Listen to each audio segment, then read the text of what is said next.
We often find ourselves in situations where we feel manipulated or even victimized. It's easy to get caught in a cycle of negativity and frustration, but here's a transformative thought. What if you could turn every bit of this pain into power? What if every uncomfortable interaction could be a lesson to strengthen your character and reinforce your values? It's not about winning or losing battles with others, but about conquering yourself, mastering your emotions and reactions.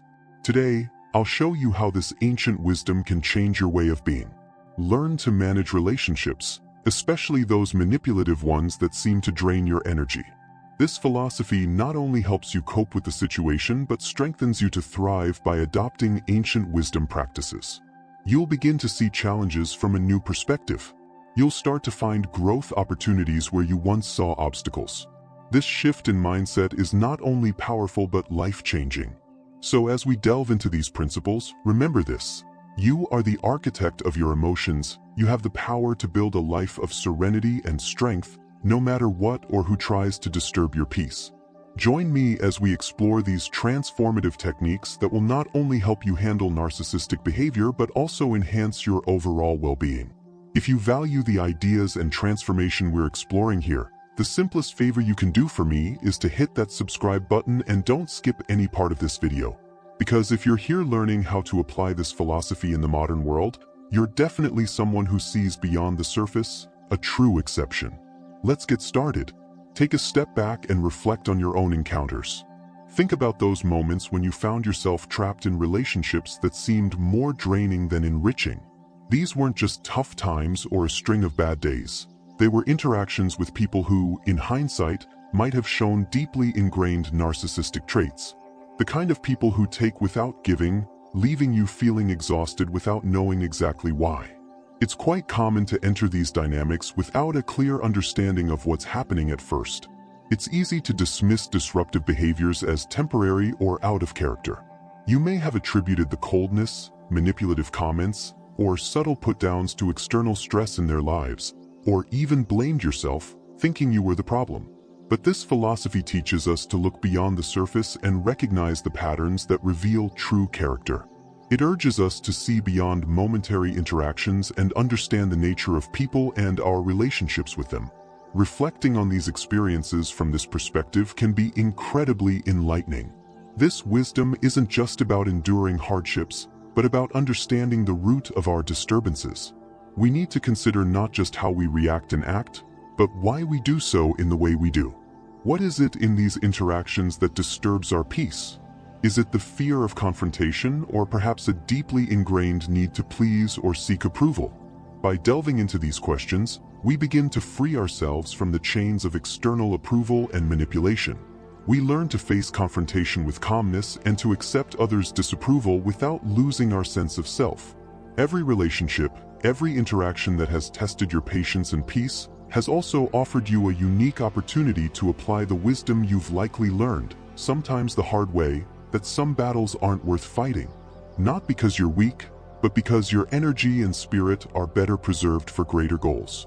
This is the essence of resilience, choosing where to direct your energies while wisely considering how recognizing and understanding these patterns earlier could have changed your reactions. Imagine moving forward armed with the knowledge that you are the master of your reactions, that you have the power not only to survive challenging interactions but to thrive despite them. Narcissists, by their very nature, are experts at receiving without giving in equal measure. This imbalance isn't just about unmet emotional needs. It's about a systematic drain of your emotional, mental, and sometimes even physical resources. The relentless taking is rooted in their worldview, where relationships aren't partnerships but opportunities for exploitation. Understanding this can be unsettling, but it's enlightening. This philosophy teaches us the importance of seeing things as they really are, not just as we hope they would be. This principle is called the discipline of ascesis, where you train yourself to accept the reality of situations and people, stripping away your biases and desires. In the case of narcissists, this means recognizing that no amount of effort, care, or compassion will fundamentally change their behavior. They are driven by an insatiable need for admiration and attention, and nothing you do can permanently fill that void.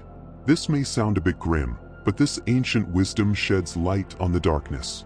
It doesn't just ask us to endure such relationships, but to understand our role within them. Are we enabling the behavior by constantly giving more of ourselves than we should? Are we confusing our endurance with virtue? This wisdom advocates for a measured response.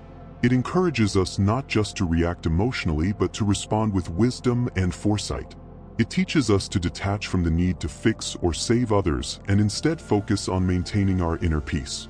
By understanding these dynamics, we can start setting boundaries more effectively. Setting boundaries isn't about changing the other person, that's beyond our control, but about changing how we interact with them. It's about deciding what you will and will not tolerate, what you will give energy to, and where you will draw the line.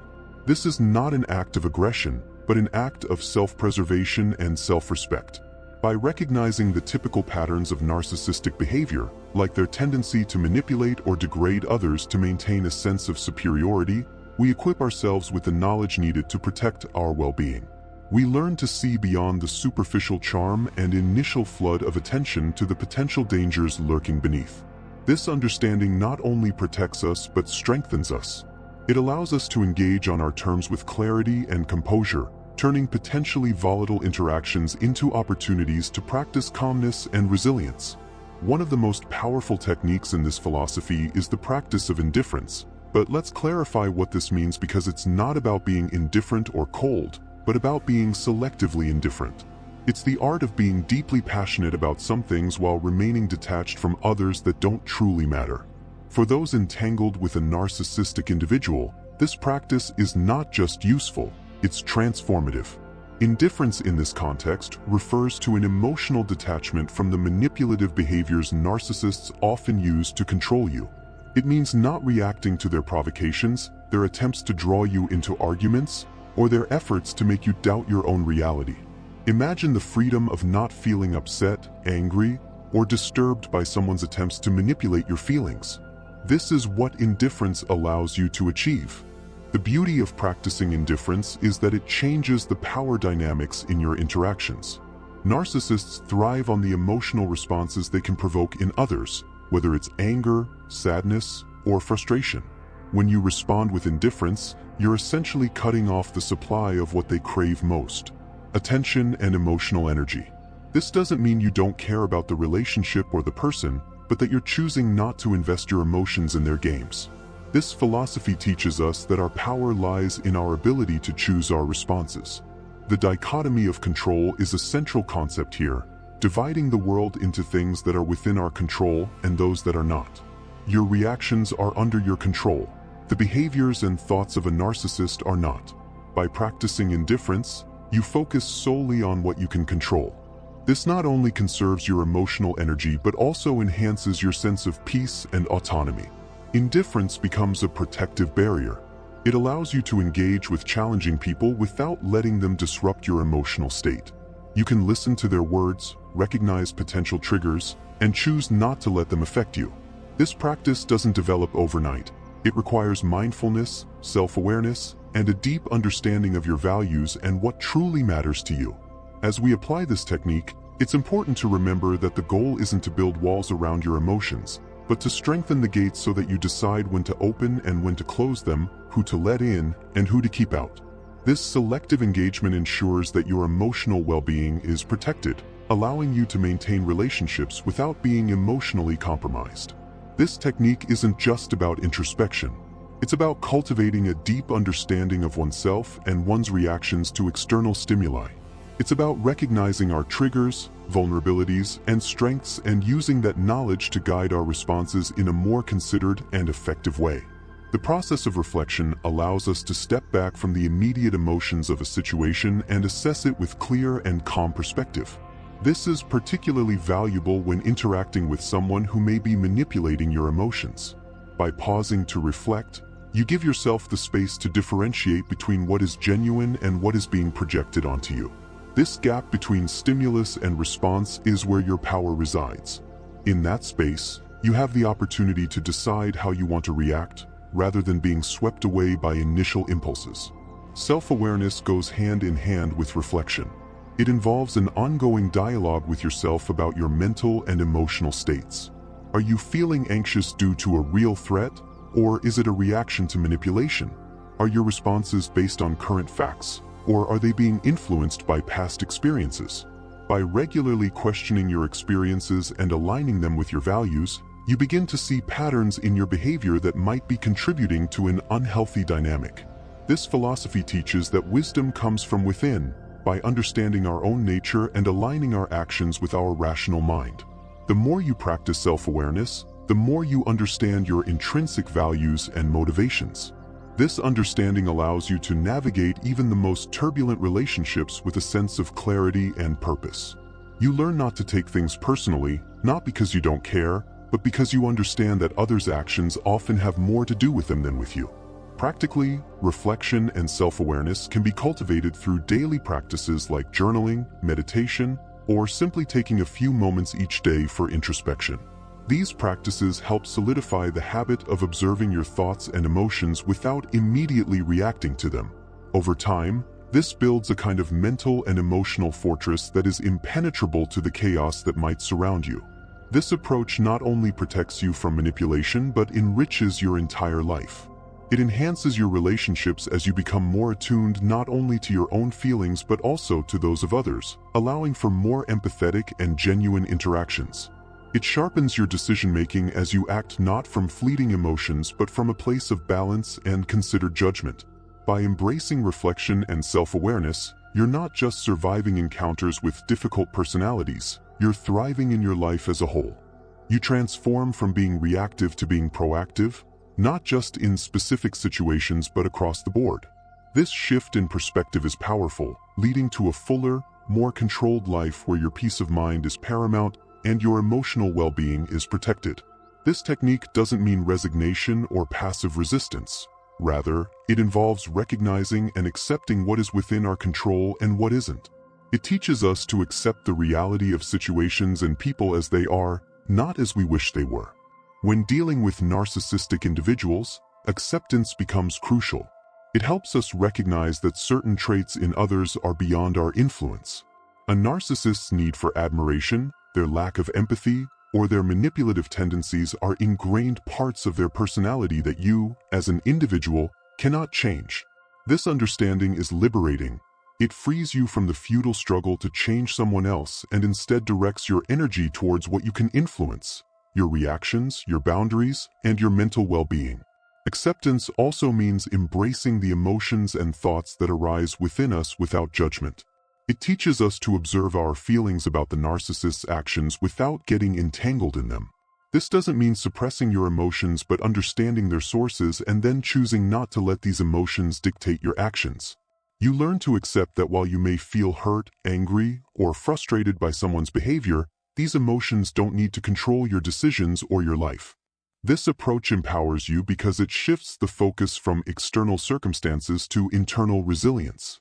By accepting that you cannot control others but can control your responses, you gain a sense of peace and strength.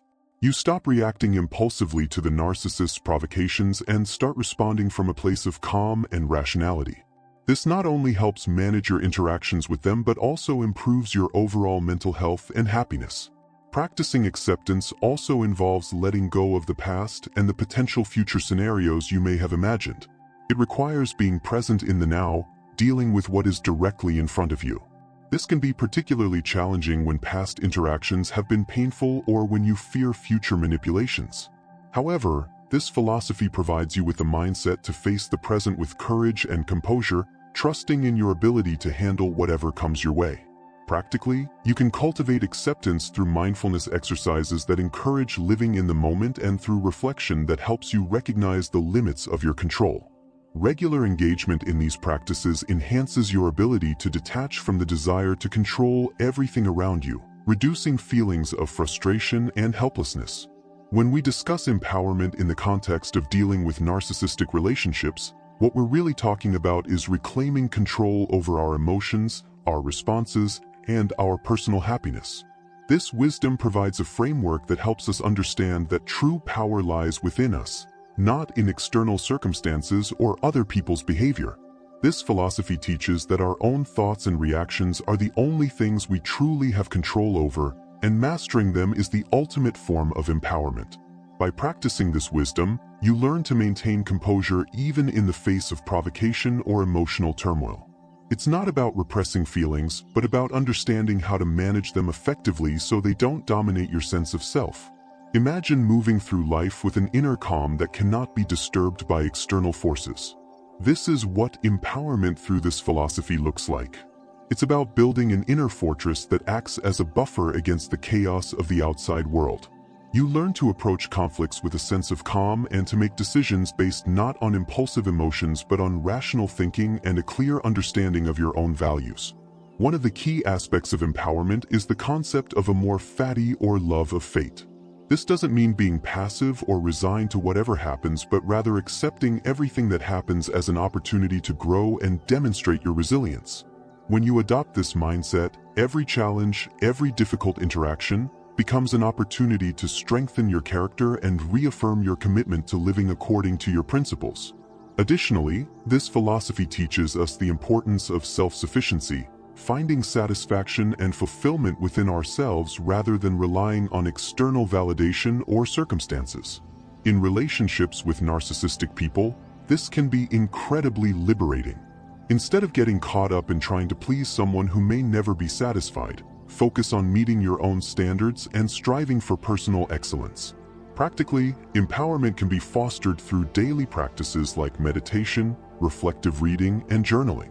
These activities help solidify the principles in your daily life and provide constant reminders of your ability to govern your own mind and emotions. They also serve as tools for self-reflection, allowing you to monitor your progress and stay aligned with your deepest values. Empowerment through this wisdom is ultimately about realizing that you are the architect of your own reality. It's about understanding that while you cannot control everything that happens to you, you can control how you interpret and respond to these events. With this powerful understanding, you not only navigate narcissistic relationships more effectively but also enhance every other aspect of your life. You live with intention, dignity, and a deep sense of your own capabilities, free from the undue influence of others' negativity. This is true empowerment, and it's available to anyone willing to embrace this wisdom. As we close today, remember that this philosophy is not just a theory, it's a daily practice of self-mastery and empowerment. Embrace these teachings and watch the transformation unfold within you. Thank you for being part of this journey. Stay strong, be wise, and continue cultivating inner calm. Thank you for watching, and until next time, take care.